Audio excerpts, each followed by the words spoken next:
Bienvenidos a nuestro podcast Forum. En este nuevo contenido hablaremos acerca de Rusia y la violación del derecho internacional.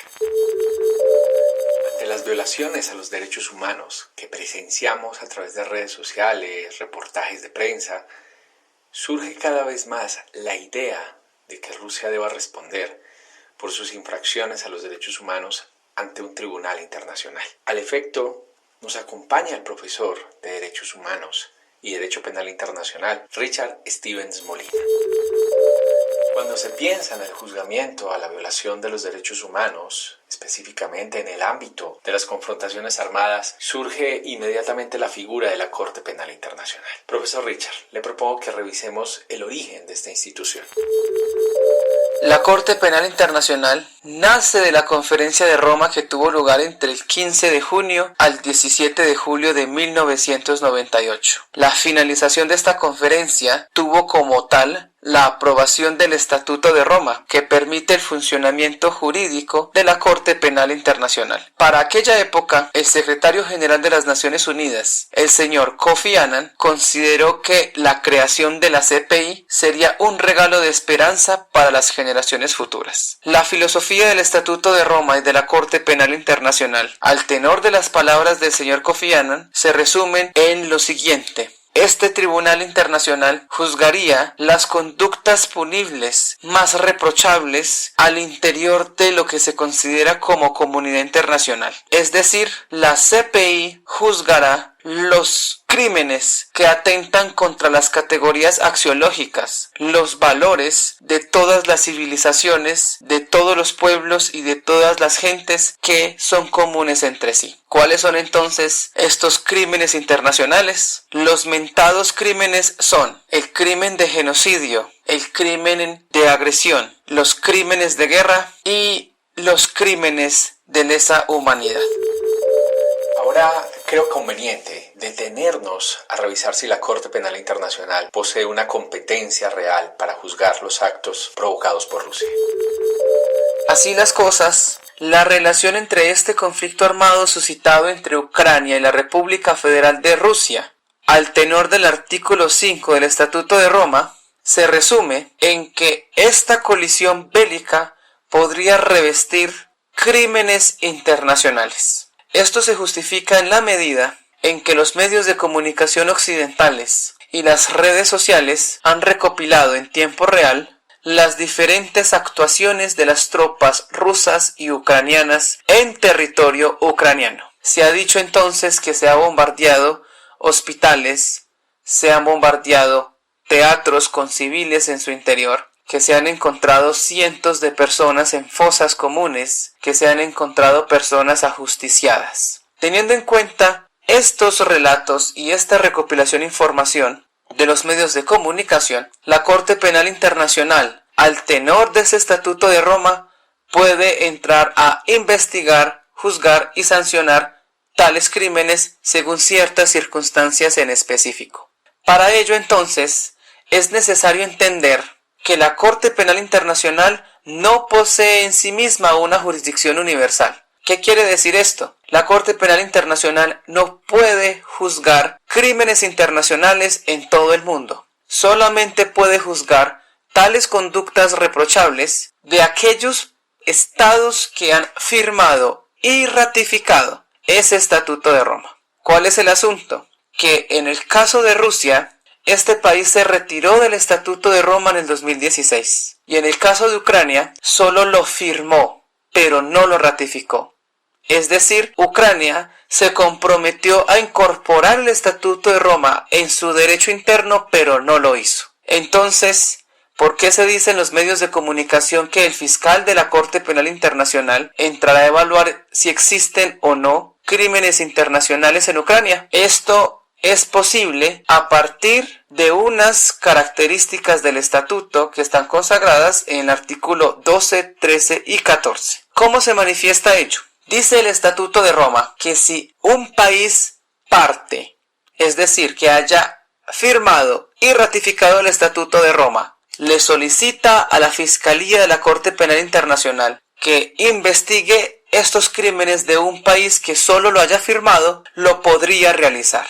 ¿Cuándo se suscitó hecho? En el mes de febrero, 38 países que son parte del estatuto, entre ellos Colombia, le solicitaron directamente a la Fiscalía de la CPI que juzgara las actuaciones que podrían revestir las características de crímenes internacionales en Ucrania. Por esta situación, en este momento, el fiscal Karim Khan de la CPI está entrando a evaluar si existen o no tales conductas. Mil gracias, profesor, por la explicación detallada que nos ofrece. Le propongo que entonces iniciemos la explicación de los principales crímenes, en este caso de los crímenes de agresión. Por último, unos crímenes internacionales más complejos en el conflicto de Ucrania y la República Federal Rusa es el crimen de agresión. ¿Cuál es la dificultad que tiene el crimen internacional de agresión? Este no se encuentra definido directamente en el Estatuto de Roma, sino que está consagrado en otro instrumento internacional que se llaman las Conferencias de Kampala. Estas conferencias de Kampala, celebradas en Uganda, técnicamente definieron en qué contextos acaece penalmente el crimen de agresión. En pocas palabras, un crimen de agresión es un ataque injustificado y deliberado contra otro territorio. Quien incurre penalmente es el líder político o militar, quien da la orden para atacar a ese otro país, a ese otro territorio, injustificada y deliberadamente. La cuestión del conflicto ruso-ucraniano es la siguiente. ¿Podría ser Vladimir Putin procesado por el crimen de agresión? Y en este momento la respuesta es no. Rusia no ha firmado ni ratificado el Estatuto de Roma porque se retiró en el año 2016. Por esa situación, no podría entonces juzgarse al señor Vladimir Putin por el crimen de agresión. Algunos profesores de Derecho Internacional del King's College en Londres y de las universidades de Leiden en Holanda consagran que la mejor manera de juzgar estos crímenes internacionales es creando un tribunal ad hoc, un tribunal en específico para que no queden en impunidad.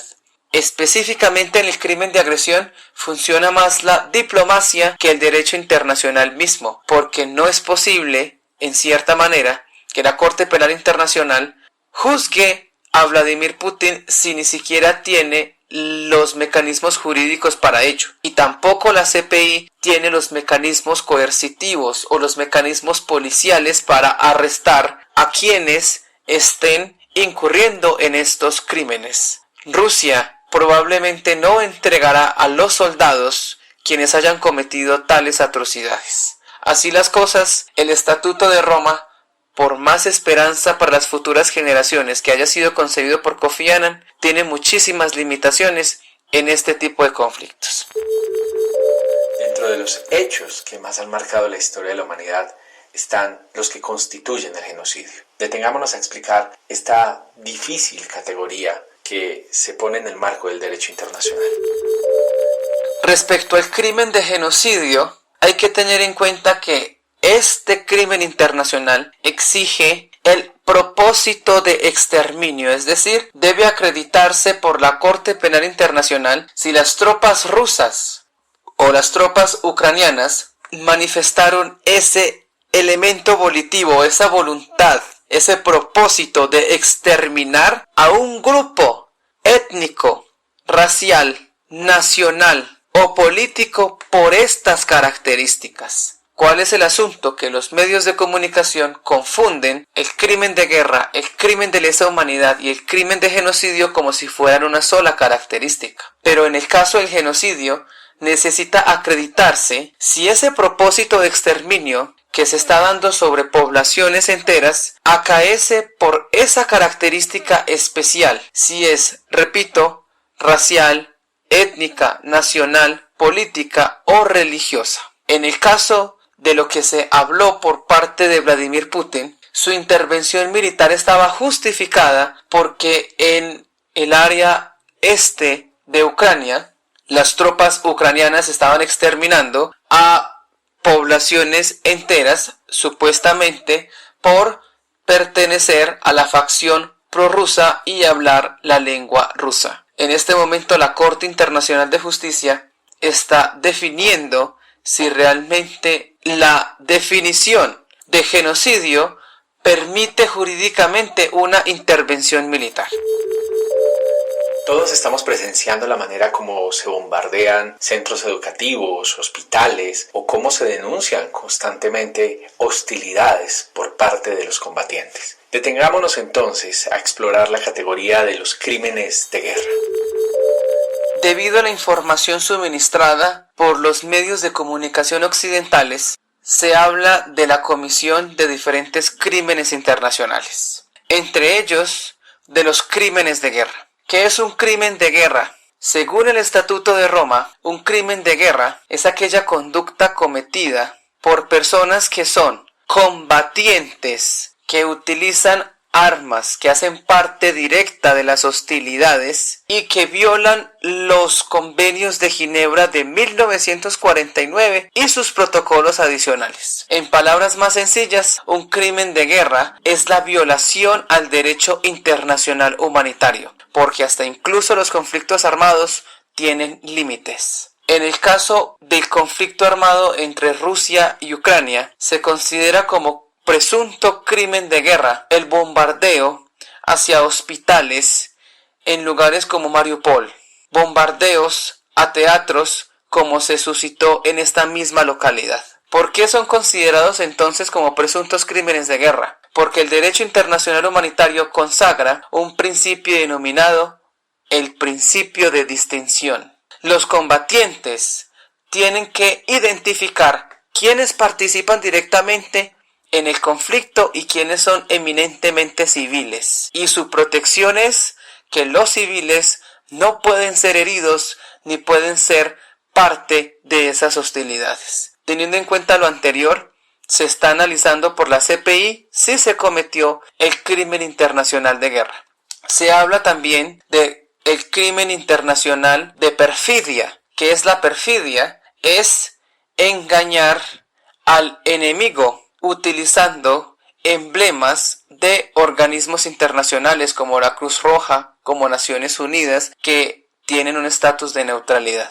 También se habla de crímenes de guerra en lo relativo al principio de humanidad, es decir, no se está cumpliendo con el hecho de neutralizar al enemigo, sino que los están rematando. La invasión de Rusia a Ucrania ha dejado imágenes terribles que tallarán sin lugar a dudas la historia del derecho internacional de los derechos humanos y el derecho internacional humanitario, pero también los límites de la guerra. Por favor, expongamos la idea de los crímenes de lesa humanidad. Otro de los crímenes internacionales de los cuales se habla en el conflicto de Ucrania versus Rusia son los crímenes de lesa humanidad. Estos crímenes se refieren al ataque sistemático y generalizado contra la población civil. La dificultad que tienen los crímenes internacionales, específicamente el de lesa humanidad, es su elemento contextual. Es decir, bajo el contexto del conflicto armado ucraniano-ruso, habría que evidenciar si se están cometiendo tales crímenes de lesa humanidad. Uno de los más comunes en este conflicto, según lo recopilado por los medios de comunicación occidentales, es el crimen de lesa humanidad de ejecuciones extrajudiciales. Es decir, a una persona se le ataca, se le ciega su vida a partir de un juicio militar. También se habla de los crímenes de lesa humanidad de abuso sexual. Depende si el ataque sistemático y generalizado ha perjudicado directamente a la población civil. Seguiremos promoviendo la pedagogía en torno a este importante conflicto. Estamos abiertos a aprender y a discutir sobre estos elementos que nos dejarán grandes lecciones. Gracias por escuchar Forum.